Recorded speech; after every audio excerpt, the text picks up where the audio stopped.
Hey, it's Deborah Hanlon, and I'm answering your questions. So a lot of you are writing to me something very similar that is written here, that a lot of you are totally terrified of death.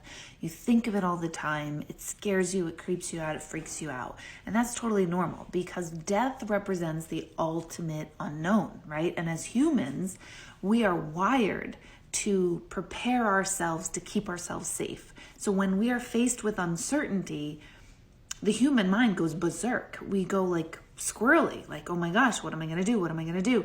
And it goes into hyperdrive of trying to figure out what's next. But the thing with death is we don't know. So we get even more freaked out. So what do we do about this? One, acknowledge it. It's totally a normal feeling.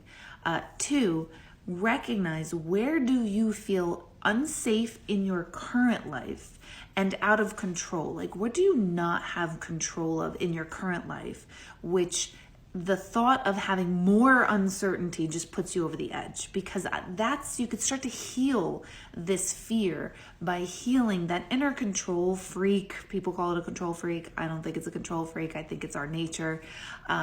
But look at, where do you feel unsafe? Where do you not like uncertainty?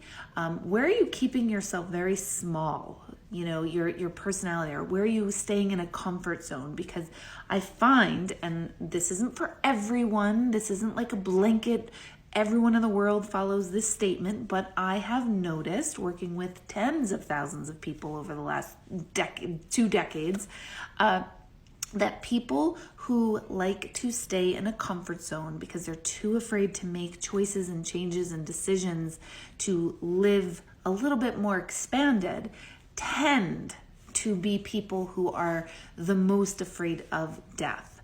Now, yes, you could have traumatic experiences. Yes, you could have died before or been in a terrible traumatic experience that has given you a fear of death as well. So I'm not saying that all people who are afraid of death are people who want to keep everything contained and controlled. However, my observation is, you can ask yourself, am I somebody that does not want to go out of my comfort zone because I don't want to be caught off guard? And that's how you start to heal this fear here in your physical life. Because really all death is a change from one aspect into another. We've experienced 1,000,000 trillion deaths in our one lifetime. In fact, you're not the same biological person that you were when you first started listening to this video. You've changed. Parts of you have died, and new parts are emerging all the time. When we think of death in that way, it becomes less scary. Let me know your thoughts.